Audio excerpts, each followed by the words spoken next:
Sorry, I don't have this example up here because I found this great example. Oh,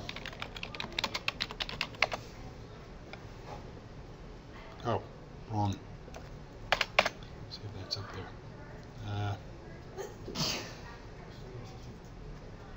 Well, can't find the example. I'm sorry. As I say, I messed up in uploading the notes. Defining one of the long-running examples we're going to have in this class is describing pictures. There's a lot of ways of describing pictures. One of the, of course, the most important is bitmaps, which is JPEGs, PNG files, BMP files, and so on. Regular, usual way you display images. Those are good, but they have limitations. And one of the limitations is scalability. When you increase the size, they begin to look ugly. In the good old days, when we had text like this on the screen, it was defined by bitmaps. There would be a little picture for each character. Now, however, and if I increase the size like this, these characters would be extremely ugly, because you'd see all the jagged edges and everything, because they were defined in terms of points. That doesn't happen nowadays because our fonts, our letters, are not defined in terms of a picture, a little image. They're defined in how you draw them. These are True Type font, and each of these characters is defined by how a pen would move in a geometric pattern to create that character. And so if you want the font larger, you just increase the size of the pen, and you get perfectly as smooth as you possibly can make it. Now, if you came up here and stared at this, you would see the jaggies around the edge. It's not perfectly smooth because this is pixelated. And I'm not even sure if you can see it from there. I can certainly see it. When I'm standing here, I can see all the pixels up here, all the little dots that make up the screen. But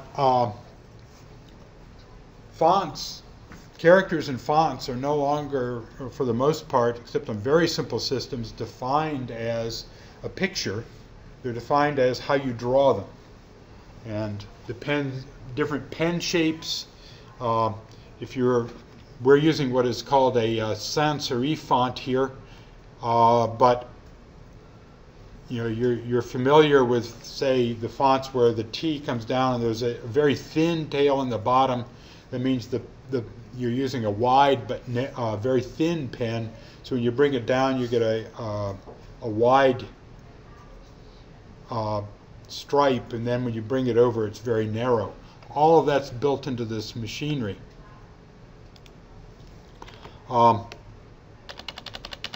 So defining pictures, defining things, visual images in terms of simple characteristics, simple figures is very important. I was trying to look up an SVG example. Well, let me just click on this one. This clock is actually defined. If you look at it, you'll see, for instance, all of the marks around the edge are rectangles. They've just been oriented in different ways. The hands are rectangles with little triangles on the end, except for the second hand, which is a couple of rectangles and a circle or a disc. So this clock, which looks pretty nice, is actually defined in terms of very simple figures. The reason I was looking for SVG is a web language. You can embed these in web pages that defines images in terms of these very simple pieces. Let's say SVG examples, and you can see some. This is my favorite. This is actually a fairly standard example that has been around for a long time. This tiger is also defined in terms of very simple figures. It's not a bitmap image. So the example we're going to look at is not going to be as sophisticated as those, although that SVG clock would not be beyond reason for would actually work in this, although it would take a lot of effort to make it happen. We're going to talk about how you can organize simple pieces and make pictures out of them and keep all and work with those in a program. And we're going to start with the example in the book, the idea of a geometric object. When I talked about the clock, I pointed out we had circles and rectangles and triangles. All of those are geometric objects. They all share some characteristics, and yet they're all different in some ways. Triangles have 3 corners, rectangles have 4, circles don't have corners. Each one is defined slightly differently, and we have to deal with them differently. We'll find that the system provides us with very sophisticated features for drawing these on the screen. So if we can define them internally, geometrically, we can then create pictures we can actually see. So geometric objects is the example in this chapter, and we're going to use it to organize a family of related classes. And again, we're going to elaborate on this all the way through. Now, what I'm going to do next is I'm going to start a setup for this, and we will see how far we get with it. I've got IntelliJ IDEA here. I'm going to start a new project.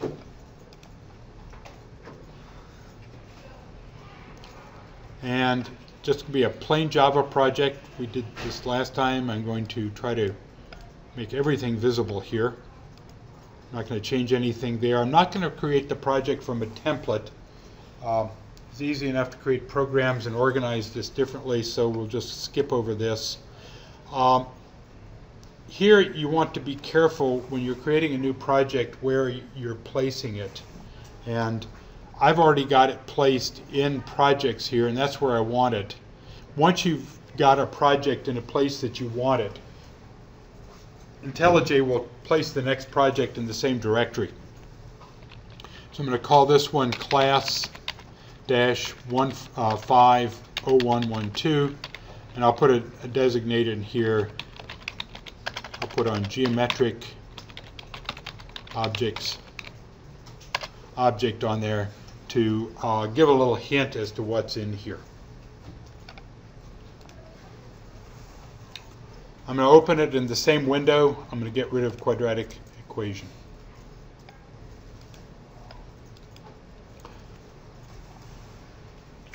Now, I'm going to try always to use packages here because it helps with name collision, and also because it's just a standard thing to do is to put things into packages that will give us some idea of what they're about. And I hope this makes sense here. I'm going to right-click source. I'm going to say new package CS2302 SP15 dot chap 11. And this is, I'm pretty sure this is in chapter 11, at least with the current version of the book. I've been trying to keep this part up to date.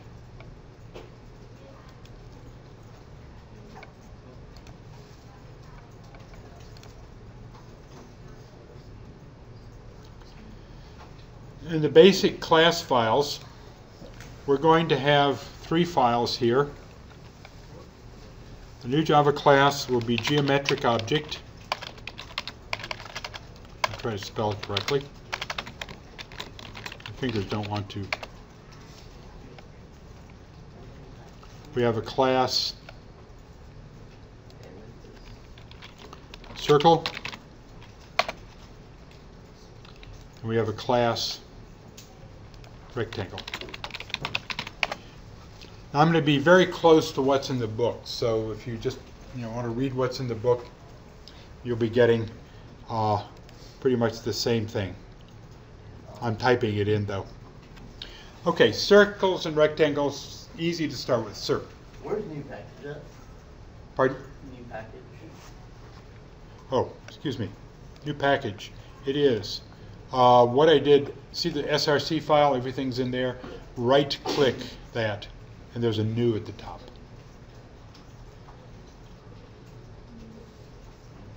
And then package there.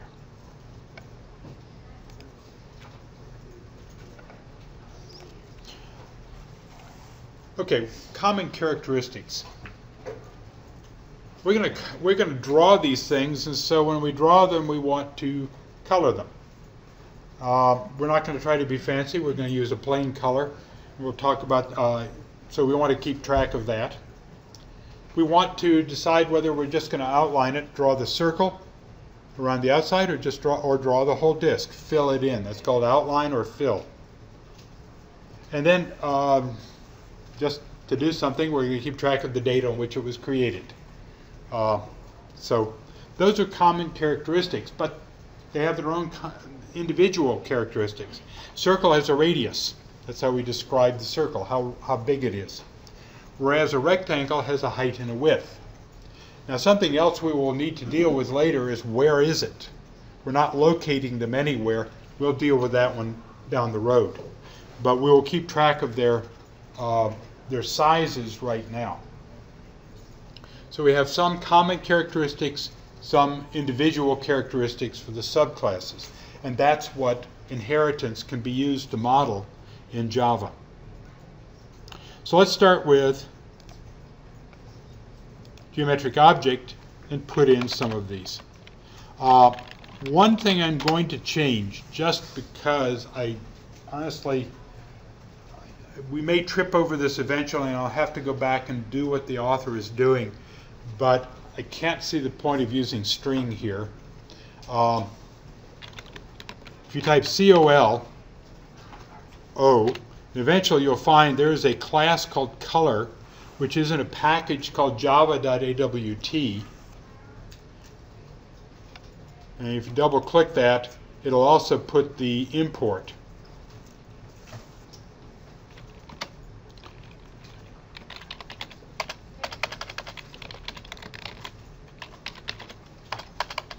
Well, I'm going to use lowercase color. I'm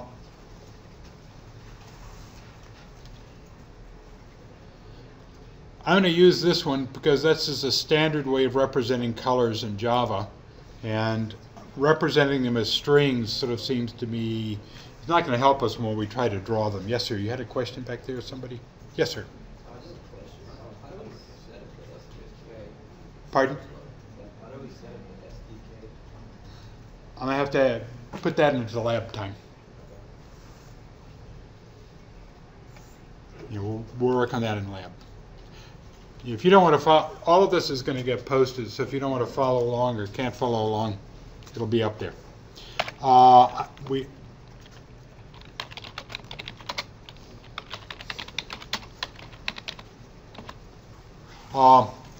have a Boolean variable fill that will tell us whether we're going to fill it or not. True if we are going to fill it, that'd make it solid, or false if it's going to be outlined. Since I'm having to explain that to you, this is probably a good place to explain that. Put a comment. Draw the figure filled in or solid.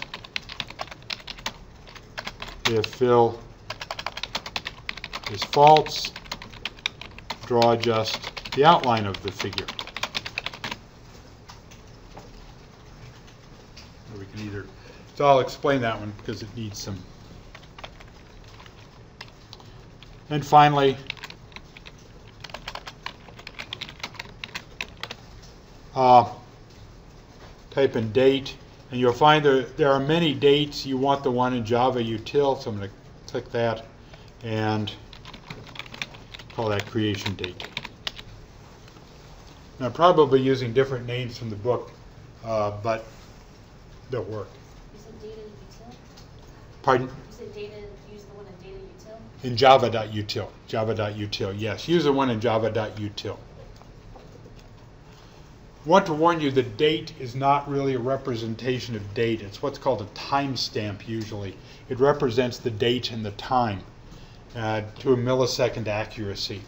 If you look at it, it's a very odd class. The only piece of data in it is an integer, a long integer.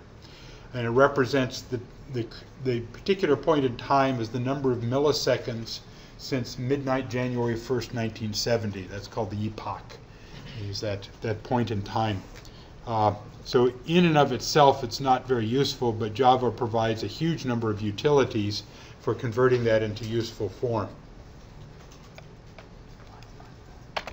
Right now, we're not going to mess with it too much. So those are the common characteristics.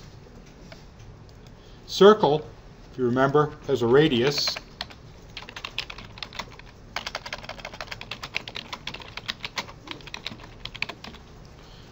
So we'll define that there. And rectangle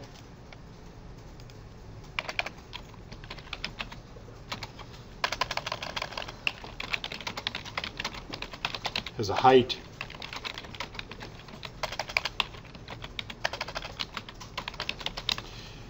If you want to put height and width together, they are so closely related. I usually like to have variables defined separately, so if I have to say anything about them or do something with them, it's easier to see them, but those are so closely related, it's reasonable to put them in the same declaration. It's okay, so we've got height and width. So we have the common characteristics and the separate characteristics. Now, see if it's. This is a representation of it. And it shows you a UML diagram of this representation. And you see it lists, and I'm going to come back and refer to this as we fill things in. We've got color, filled. If I add the ED, I'm in good shape here. Date created. In a UML diagram, the class name is at the top, then the instance variables, and then a line, and below that are the methods. Things may look a little backwards where they put the types after the names of the variables, but that has to do with it's just the language of UML. Plus means public, minus means private. Yes, sir? Would the geometric object, would that be like the test class? No, geometric object, there is no test, there's no program here. This is not, it is simply represents the common features of geometric objects. So none of these three will be executable directly. Now, the arrow, there are arrows in this diagram. Let me make it as big as I can again. The arrows in this diagram represent what's called the inheritance relationship. Notice the arrow points from circle to geometric object. In a UML diagram, this kind of arrow has an empty triangle as the head of the arrow. And that indicates that circle is a subclass of geometric object. Circles are kinds of geometric objects. They are they are a subclass that we've identified with specific characteristics. The same thing for rectangle. Notice there's no such arrow between circle and rectangle. Circles are not part of rectangles, and rectangles are not part of circles. So if we were talking about squares, we could make squares a subclass of rectangles. It doesn't work very well, so we're not going to do that, but in practice, some of these don't work out as well as one would like. Okay, how do we do that in Java? We add a couple of things to the classes, to circle and to rectangle. So let's start with rectangle. Notice we have public class rectangle. That's what I call the header of the class header. It's where it starts, what it announces this is a class, this is the name of the class, and the general characteristics of it. We'll add one thing after the word rectangle, the keyword extends, and then we will name geometric object. This says rectangle is a subclass of geometric object. We've now made that relationship, and that's how it looks in Java. Likewise, circle. I'll do the same thing here. Extends, geometric object. So now we have represented that logical relationship. We said circle and rectangle are both subclasses of geometric object.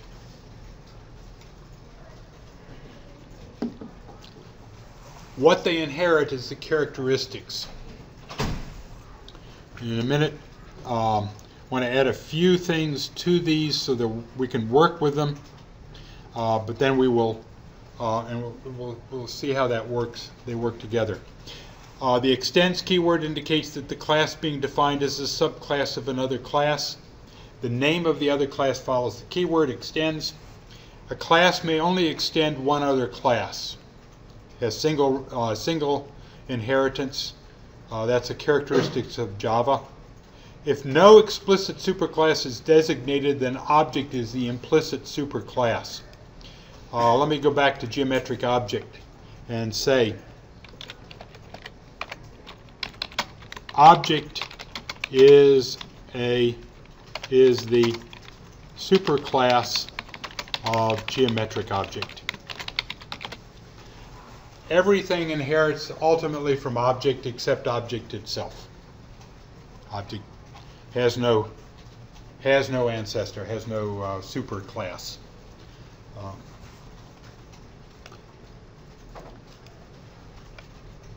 We'll see that this actually has some important meaning for us later. Okay, we filled in the object. Let me change in circle. In geometric object, I called this fill. Let's call it filled. I think then that's the only thing I've gotten messed up there. And getters and setters. What are we doing on time? Let's do getters and setters, and I may skip over some of these for the moment. And let's do getters and setters in these. So let me remind you. Let's go to geometric object first. I need to do this inside the class. I typically will do it below the instance variables. I'll right-click here, find generate. I'm going to pick getter and setter. I have 3 variables, so I'll highlight all 3. Say OK, and I get the getters and setters. I do the same for circle, and I do the same for rectangle.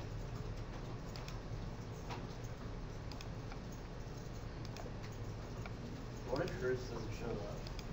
Pardon? What if what doesn't show up?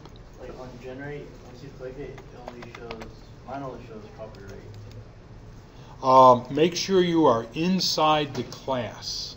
In other words, if you're down here below the class and you right-click,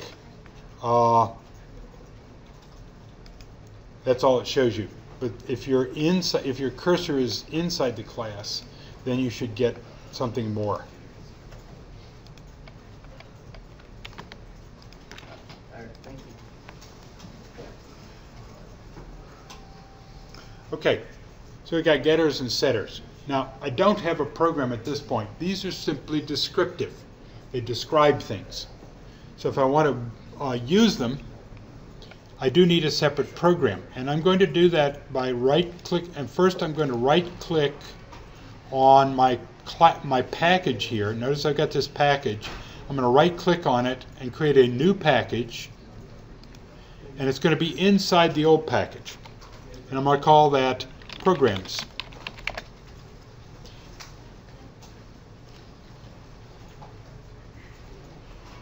I tend to like to put the programs in a separate package, so I'm going to do that here. If you don't want to do that at this point, it's not going to hurt, really. In Programs, I'm going to right-click the Programs package, and I'm going to say New Java Class, and I'm going to call that Create Some Objects. Create some objects.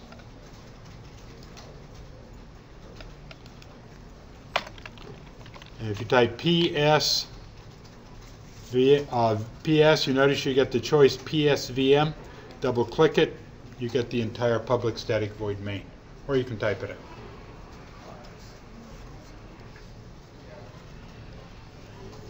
out. So I've got 3 classes with getters and setters, and I've got here's my main program in a set. For the most part, we're going to try to keep descriptive classes separate from program classes. I'm going to try to keep them in separate packages, but more they're going to be in separate classes. I'm not going to try to put a program part usually inside a descriptive class because it gets confusing. It's confusing enough as is. I want you to be able to look, and for me for that matter too, to look at a class and say, this is what the purpose of this class is. It's either to describe or to be a program. Don't want to have too many combinations. It isn't wrong to combine them. It's just that it can make it even more confusing. Okay, well, let's create a geometric object. We did this last time as well. I can give the name of the class, and let me do that again because I do this so fast. Makes it difficult. I type capital GEO, and you look at that list, and you notice geometric object is in the list. It's pretty easy to pick out which one it is. So I'm going to double click it, and the reason I let this do it is because it also gives me the import. You can type in the import as well, but this automatically gives it to me. And I'm going to call this one GO equals, and I'm going to go ahead and create a new geometric object. I don't have any specific constructors. I haven't defined any explicitly, so I'm going to use the default constructor. Let's set the color. How do I set the color? Well, the easiest way, we're going to use some of the built-in constants. Type a capital C, and if you look down below, you notice some of the choices like color black, color blue, color cyan. I'll pick cyan. That's a predefined color. Java is not very good with predefined colors. You get about 16 of them. They don't make a whole lot of sense. The choice, they're almost the standard 16, but not quite. Cyan is one of the standard ones. We'll talk about color later. Sir? Does it support hex if you want to switch it out? It supports hex and all kinds of things if you want to do it. I'm just trying to be as simple as possible today. Yes, sir? Is there a difference between the capital and The question is there a difference between the capital version and the lower? They are the same. Typically, constants are defined with capital letter names. Why the lowercase ones exist, I don't know. So I picked the capital because that's the constant, usual for a constant. There are other ways of doing it, and if you don't like those 16 colors, there are many things we can do. We'll talk about color later when we get to the JavaFX chapter. Set the I'm going to just set the set filled. I'm going to set that to false, so it will only be outlined.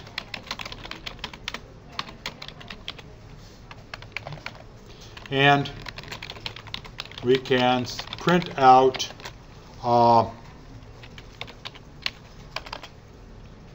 go color.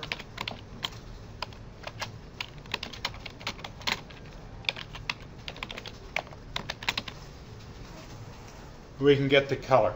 Notice again, object dot method. Object is geo dot the method get the color. When I run this, I'm actually clueless what it's going to look like. I think it's going to not be very pleasant, but at any rate, we'll let it run. Okay. This tells me the RGB components of the color. We'll explain all of that later, but it's divided into red, green, and blue and tells you what those are. So that's fine. Okay, now I want to create a circle.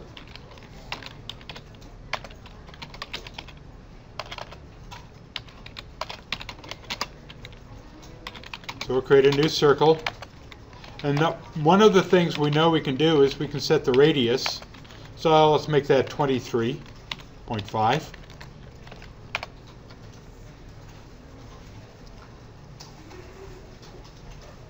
And then the next thing is the real point of this example. Circ inherits from geometric object. Circ actually has all of the circle has all of the characteristics of geometric object. So I'm going to come back to circle and put a comment here. Circle inherits the characteristics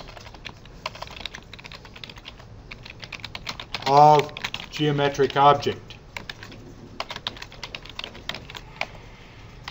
Both the instance variables and the instance methods. It actually also inherits static, but we're not going to deal with that at the moment. So let's keep things simple. It inherits them. That means circle objects can use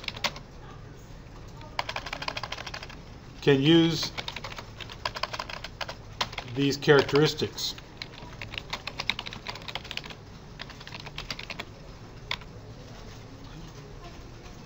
So circle has color. It also has a creation date. It also has a filled attribute. Doesn't mean much to us right here at the moment, but it does mean something in our program where we can say circ.setColor. I go back to color and let's pick orange for whatever this reason. And we can set filled to, let's make it true. Let's go ahead and fill it. So even those have not been defined explicitly in the class. They haven't been defined explicitly there because we're extending the superclass, we get them. That's why it's called inheritance. We inherit it from our superclass. We get those characteristics.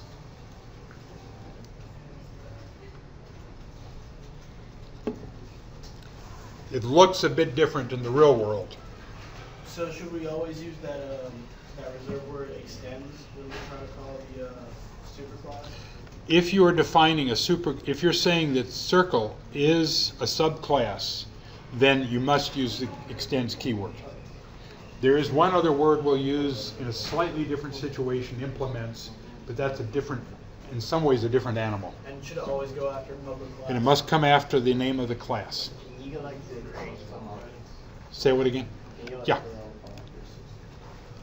So, in fact, let me add something that will print things here. Let's say system.out.println circ color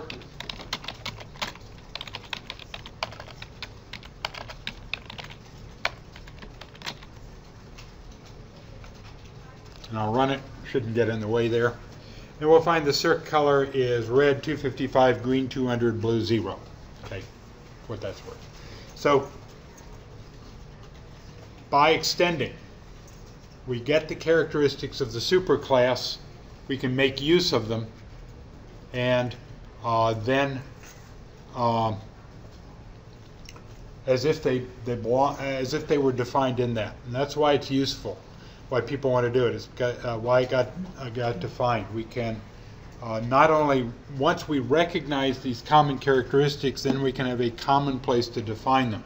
I don't need to have a separate color variable in both circle and in rectangle, and the getter and setter methods as well.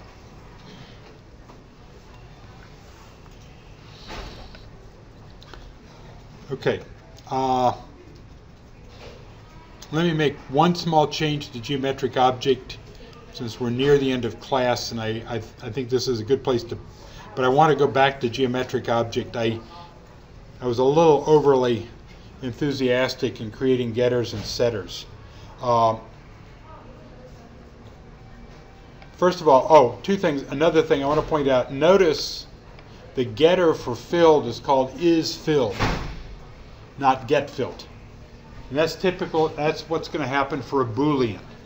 It's simply because it's a Boolean. Is it filled or not? So it's trying to be as English-like as possible, as close as one can get. Set creation date, I'm going to get rid of the setter for creation date. It's not appropriate. It should be set when the object is created.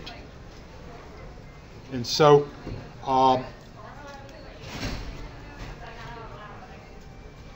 where could we put the code for setting this?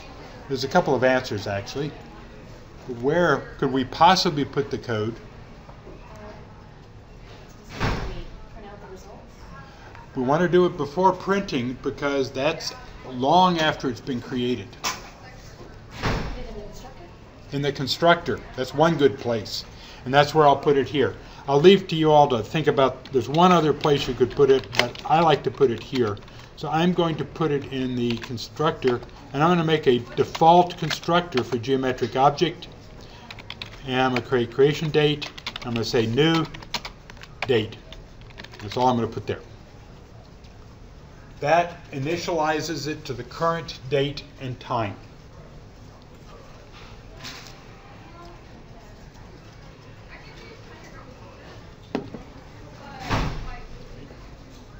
And that's the appropriate place. We don't want to setter because we don't want to go back and change it. There's some things that once you set them, you don't want to go back and change them. It's not appropriate. Once it's created, that date has been set. Now I'm going to go back to create some objects, and I'm going to print it. Let's go ahead and print it out.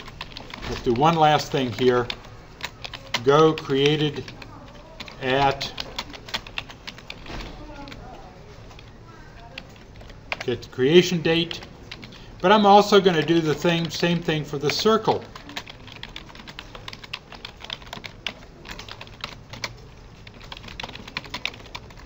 And let's see what happens there.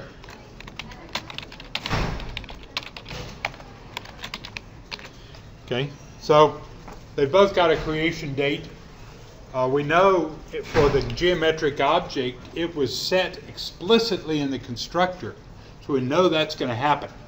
So we know we're going to get something reasonable out of this, and it would better be January 12th, somewhere around 3:15 when I run this, or we're going to have some serious issues.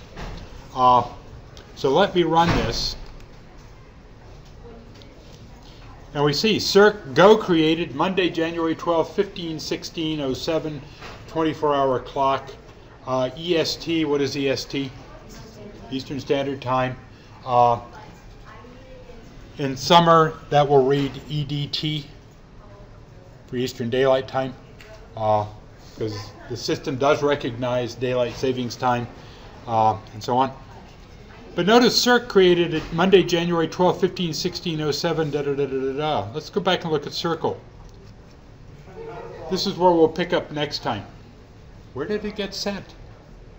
Got set in the constructor of the other. So Yeah, got set for but that's sort of mysterious because how did it get involved? How did that one get involved? And that's where we'll pick up next time, is How did the constructor, you're exactly right, it was the constructor for geometric object that did it, but how on earth did it get involved in setting up a circle? Yes, it extends, and that's why it got involved, but we'll look at how that works exactly when we pick that up there next time.